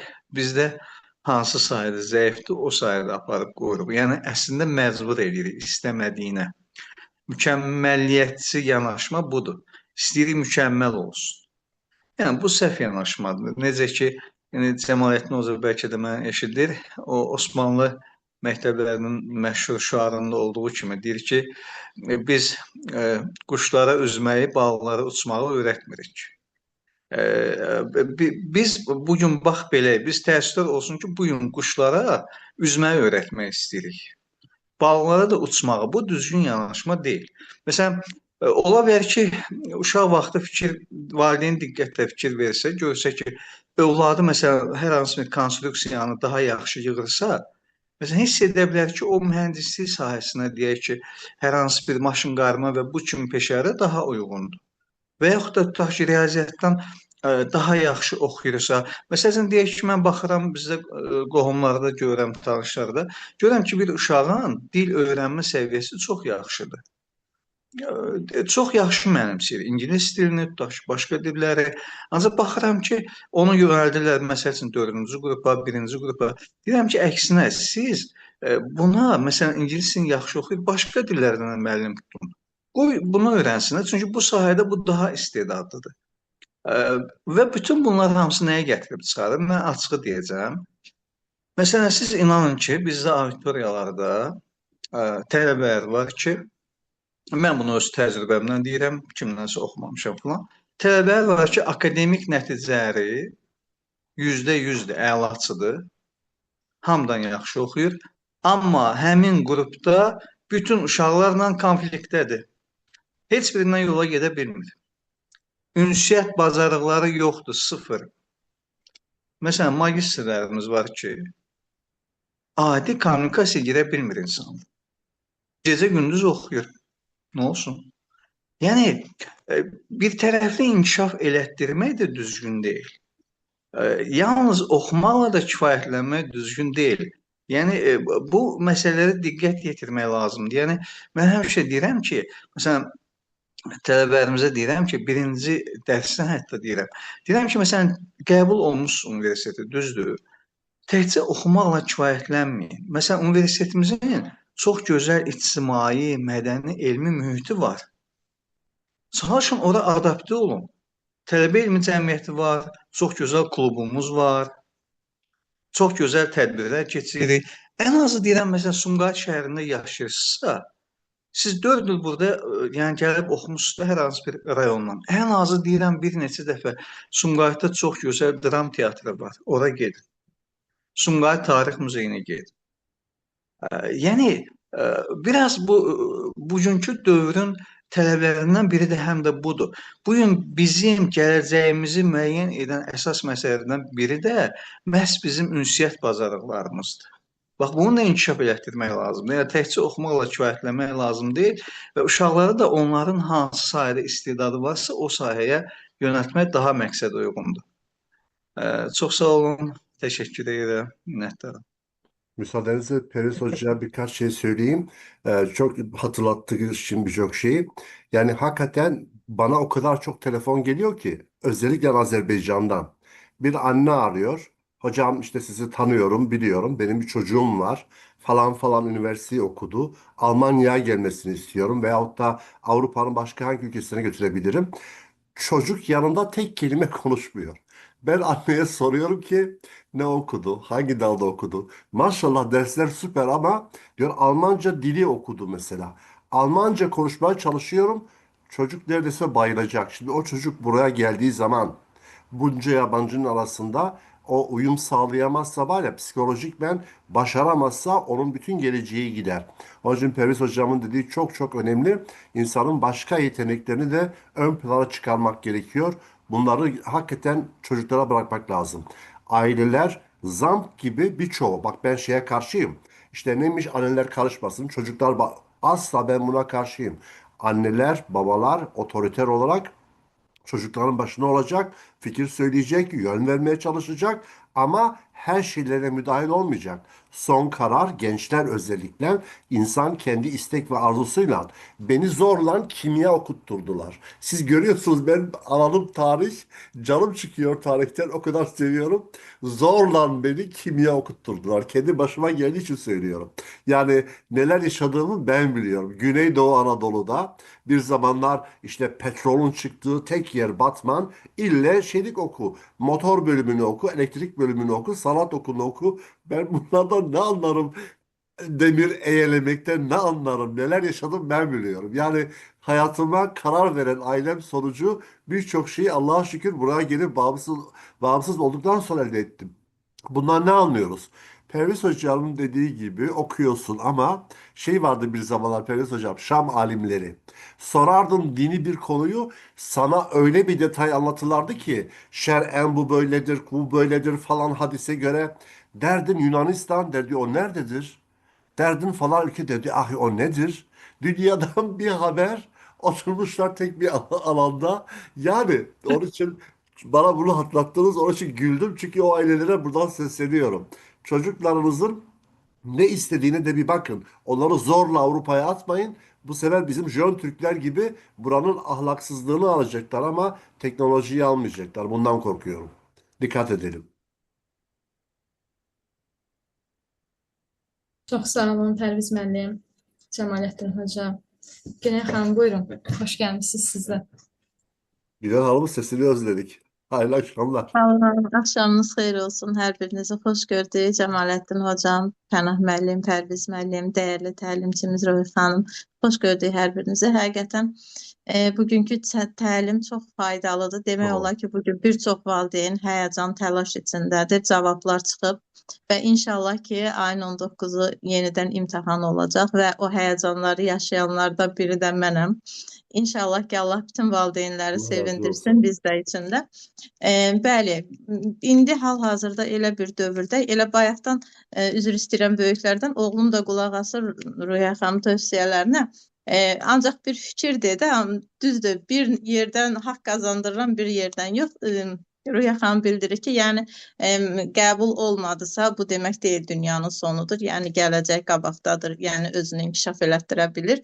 Oradan deyir ki, xeyr, gələcək qabaqda deyil, nə varsa elə bu imtahandadır. Qazandıqsa Ay canım benim. qazandıqsa qazandıq, qazanmadıqsa suya batdıq. Allah hər birinin yolunu açıq eləsin. Həqiqətən çox faydalı bir təlim oldu. Özüm də həyəcanlıyam bu arada. Ruhiyə xanım, mənə də gözəl bir belə deyim, motivasiya oldu sözləriniz. Cəmaləddin hocanın, Pərviz müəllimin, Pənah müəllimin hər birinin, yəni Teşekkür ederim. hər birinin sözündə həqiqət var. Bəzən valideyn olaraq düşüncəmiz fərqli olur, uşaqlardan çox şey istəyirik, amma nəzərə alsaq ki, təhsil də çox çətinliklər var ki, uşaqların qarşısında o 3 saatda müəyyən suallar var ki, bəlkə saatlarımızı sərf eləsək o sualları biz belə çətinlik çəkərik yolları çözməkdə, amma çox təəssüf olsun ki, o 3 saatda o uşaqlar onu görün hansı stresslərlə öhdəsindən gəlməyə çalışırlar. İnşallah ki, bunun zamanca bir çözümü olar Allahın izni ilə. Bu qədər. Təşəkkür edirəm hər birinizə. Sağ olun. Var olasınız, minnətdaram. Mən də çox həyəcanlıyam, danışa bilmirəm. Allah yardımcınız olsun. İnşallah Pənah müəllim gilin sabah təlimi olacaq. Möhtəşəm bir təlim olacaq. Görüş olacaq Fariziya gecəsi. Başarılar. Düşünürəm Pənah müəllim, sabah o qədər gözəl bir təlim olar ki, mən bazar gününə İnşallah. müsbət əhval-ruhiyyə ilə gedərik İnşallah. imtahana. Hər birinizə təşəkkür edirəm. İnşallah. Ruhiyə xanım, əməyinizə sağlıq, var olasınız. Çok Teşekkür teşekkür ederim. ederim. Çok sağ olun. Leyla xanım, Minnettarım. Leyla xanım, sabahki Buyurun. təlimli Günel xanım, Cəmaləddin hocanın çox xoşuma gələn bir sözü var. Təlimə hər hansı konfransa qoşulanda Pənah müəllimi, Günel xanımı, məni, sizi görəndə deyir ki, bizim kadro buradadır. İndi Evet, Bəli. bunu gönülden söylüyorum. Evet. İnşallah indi sabah bizim kadronun təlimidir. İnşallah. Sağ-salamat. Bəli. Mən bugünkü təlimlə bağlı, imtahanlarla bağlı icazənizlə özüm pedaqoji fəaliyyətim zamanı yaşadığım bir hadisəni danışmaq istəyirəm qısa şəkildə. Bu mənə elə gəlir ki, bəlkə də bu təlimin ümumiləşdirici bir xüsusiyyət də ola bilər. Yəni bu hadisə. Deməli bir neçə il bundan öncə birinci kursa dərs deyirəm filologiya fakültəsində Azərbaycan dili ədəbiyyat ixtisasının tələbələrinə kolloquiumdur. Kolloquium əslində yazılı, deməli, semestr ərzində 3 səfə idi əvvəl, indi bir dəfədir. Yazılı imtahan kimidir, amma elə də önəmi yoxdur da, əsas imtahan kimi. Bu kolloquiumda bir tələbəmiz var, həmişə məndən yüksək qiymət alırdı, 9-10. Bu zəif yazmışdı. Mən də nəticələri yoxlamışdım, 6 almışdı bu. Elan elədim nəticəni. Bu tələbəmiz, xanım tələbəmiz, deməli, nəticəni elan edəndən sonra başladı ağlamağa. Təsəvvür edin ki, bunu nə qrup yoldaşları, nə mən, heç kəs bunu sakitləşdirə bilmir. Deyirəm ki, adı Turanə idi xanımın, deyirəm ki, Turanə, heç olmasa səbəbidir də, ağlamağının səbəbi nədir? Deyir, müəllim, mən ona görə ağlayıram ki, mən sizin mənə bəslədiyiniz ümidləri doğrulda bilməmişəm. Oo. Hə. Ondan sonra bunu mən yenə sakitləşdirmək istədim ki, eybi yox, gələn dəfə daha yüksək qiymət alasın. Mümkün olmadı. Bu dərsin sonuna kimi ağladı və hətta sonra bildim ki, həmin gün bütün dərsləri bu ağlayıb. Üstündən 3 il yarım keçdi, məzun günüdür. Məzun günündə təsadüfən Turanəyə gördüm. Bu artıq məzun olur. İndi hal-əhvalını soruşuram, necəsən? Deyir, müəllim, ailə qurmuşam, övladım var. Deyirəm ki, yadındadır, sən kolloquiumda zəif qiymət almışdın. Ağlayırdın, biz səni sakitləşdirə bilmirdik. Deyir müəllim, inanırsınız, mən ailə qurmuşam, həyatı başa düşmüşəm. Həyatda deyir o qədər çətin imtahanlar var ki, mən indi başa düşürəm ki, mən əslində mənasız bir şey görə ağlayırammış. İmtahandır, insan aşağı qiymətdə ala bilər, yuxarı qiymətdə ala bilər. Əsas həyatdakı sınaqlardır, həyatdakı imtahanlardır. Yəni həqiqətən, yəni həyat imtahanları bir başqadır təbii ki, gözəl işlərdən sınağa çəkilir. Amma doğrudan da bu bir neçə ildən sonra ailə həyatı qurandan sonra onun düşüncəsindəki dəyişiklik mənə də təsir elədi. Mən də fikirləşdim ki, həqiqətən də, yəni biz imtahanlara bu qədər önəm veririk. Təbii ki, o da indi onu da başa düşüləndir. Deyir, mən ümidlərinizi doğrultmadım. Amma yenə də bu gün də tutaq ki, şagirdlərimiz, abituriyentlərimiz bəzən çox fikir edir ki, mən valideynlərin ümidini doğrultmadım, müəllimin ümidini doğrultmadım, özünə qapıla bilir. Hətta Allah uzun eləsin bəzi digər məsələlər haqqında düşünür. Qətiyyən belə olmasın, mən istəmərəm. Çünki həqiqətən o imtahan bir mərhələdir. Ondan daha önəmli mərhələlər var həyatda. Yəni ona görə də bu imtahandan hər hansı bir şəxs aşağı qiymət toplasa belə, aşağı bal alsa belə, buna görə sıxılmağa, üzülməyə dəyməz. Necə ki o Turanə xanım başa düşmüşdü bunun sonunda. Başınızı ağrıtdımsa üzr istəyirəm. Xoş getdin. Yox, xoşdur, estağfurullah. Başqa sualı olan yoxsa Leyla, ben son bir şey soracağım. Çünkü Buyurun, Rüya buyurun. Hanım, ben başında yoktum. Çok özür dilerim zamanınızı aldığım için. Rüya Hoş- Hanım, özel olarak tam olarak nerede aktifsiniz? Çalışmalarınızı nasıl yapıyorsanız. Başta söylediniz mi bilmiyorum. Benim için çok kısaca bilmek isterim ki kimler size müracaat ediyor? Nerede çalışmalarınız faal? Biz belə deyim də, əslində mən özüm də bir platforma rəhbəriyəm və həm təlimçi olaraq, həm də bir coach olaraq da fəaliyyət göstərirəm, əlbəttə onlayn olaraq. Ona Online. görə də ən çox da rastlaşdığım və müraciət edənlərin çoxu tələbə olduğuna görə istədim ki, bu mövzuya bir aydınlıq da güzel. gətirmiş olum. Yəni bu gün kimlər nə üçün müraciət edir, ən çox çətinlikləri nələrdir? Çalışdığım onlardan çıxarımlar edib bu gün proqramı hazırladım. Yəni bu qədər. Teşekkür ederim. Yani online yapıyorsunuz. Əlbəttə. Her kesimden insanlar var ama ağırlık talebeler. Əlbəttə. Təşəkkür Teşekkür edirəm. ederim. Başqa sualı olan yoxdursa, Ruhiyyə xanımı yorduq bugün. Həqiqətən Xoş mənə Leyla xanım, Təşəkkür edirəm. son Çox sağ olun. olaraq son olaraq bir fikir bildirim. Təşəkkür edirəm Ruhiyyə xanıma və sənə sonsuz təşəkkürümü bildirirəm ki, platformanı tam aktiv olaraq ayaqda tutmağa çalışırsan, böyük əmək sərf eləyirsən, böyük çaba göstərirsən, hər incə detallarını düşünürsən. Sənə uğurlar arzu edirəm və həqiqətən səninlə qürur duydum.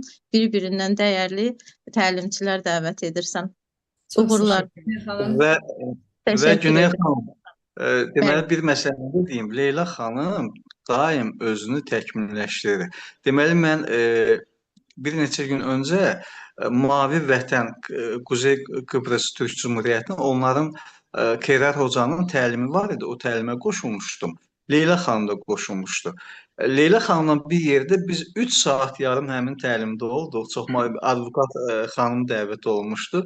Yəni sona kimi orada olduq. Yəni Leyla xanım həqiqətən özünü təkmilləşdirir, təlimlərə qoşulur, özünü inkişaf etdirir. Yəni buna görə də onu təbrik edirəm və bu hiss olunur. Hər günü-gündən hiss olunur.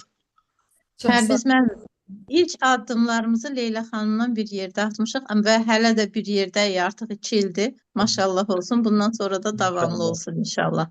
Ben Gecəniz xeyrə qalsın. Benim hiç Allah'a emanet olun. platformlardan haberim dahi yoktu. Hem Gülen Hanım'ı hem Leyla'yı beraber tanıdım. Dolayısıyla tam bizim kızlar falan. Yani neredeyse her programın hep en baştan aynen Pemez Hoca'nın dediği gibi baştan sonuna kadar izleyicileri. Ama bir platformları var. Kendileri de program yapıyorlar. Bunu sonradan öğrendim ki baktım maşallah hem öğretmek için köprü oluyorlar hem de aracı olup kendileri öğreniyorlar. Çok platformlar tanıdım. Kendine yönelik 3-5 kişi bir araya gelip sırf kendini tatmin etmek için filan. İşte bu kızların farkı bu. Bunu söylüyorum. Bunu Teşekkür yürekten ederim söylüyorum. hocam. Şahidiyim. Canlı Çox sağ şahidiyim. olun. Qısa olaraq bir şey deyim ki, Teşekkür ederim. həqiqətən mən sizlərdən güc alıram. Sizlərin biliklərindən yararlanıram. Mən keçən Pərviz müəllimə də dedim ki, siz, Cəmaləddin Hoca, Pənah müəllim, yəni həqiqətən Yani bizim ekip, bizim kadro. Bizim kadro bəli, həqiqətən sizlərdən çox faydalanıram və Günel xanım bilir, mən ilk başlayanda heç danışa bilmirdim, utanırdım. Yaxud bildiklərimi belə dilə gətirə bilmirdim, amma artıq sizləri burada gördükcə də daha da belə deyim güc gəlir mənə. Çox sağ olun, var olun, yaxşı ki varsınız. Ruhiyyə xanım, sizə də ayrıca təşəkkür edirəm dəvətimi qəbul etdiyiniz üçün, məni qırmadığınız üçün. Allah razı olsun. İnşallah ki Təşəkkür edirəm sizə, var olasınız. Uğurlar arzulayıram sizə də. mən də Çox sizə sağ olun. uğurlar arzulayıram. İnşallah bundan sonra yenə davamlı belə təlimlərimiz, seminarlarımız olar. Niyə olmasın? Təşəkkür edirəm. Çox sağ olun. Çox sağ olun. Hayırlı Katılan akşamlar. hər kəsə təşəkkür edirəm. Buyurun hocam, buyurun. Ha, yok yok, ben de böyle yapacaktım. Her zamanki gibi öpücükler, hayırlı akşamlar. Sizə də Sağ olun. xeyirli axşamlar. Sağ olun, gecəniz xeyrə qalsın. Növbəti Hadi. təlimlərdə görüşərik. Gecəniz xeyrə. Gecəniz xeyrə qalsın.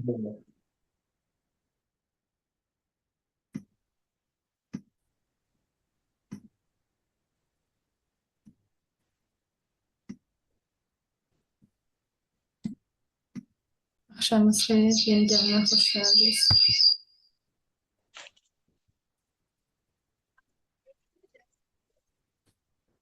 Başlayaq mı yaxın? Əlbəttə başlayaq.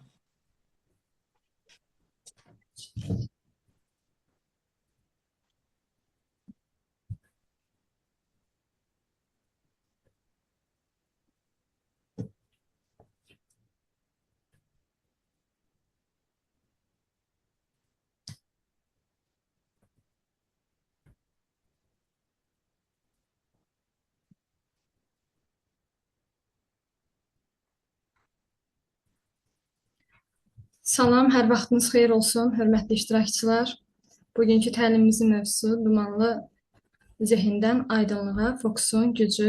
Qonağımız beynəlxalq təlimçi Ruhun Xəzinəsi platformasının rəhbəri Ruhiyyə Əliyeva. Ruhiyyə xanım, xoş gəlmisiniz. Xoş gördük hər birinizi. Əvvəl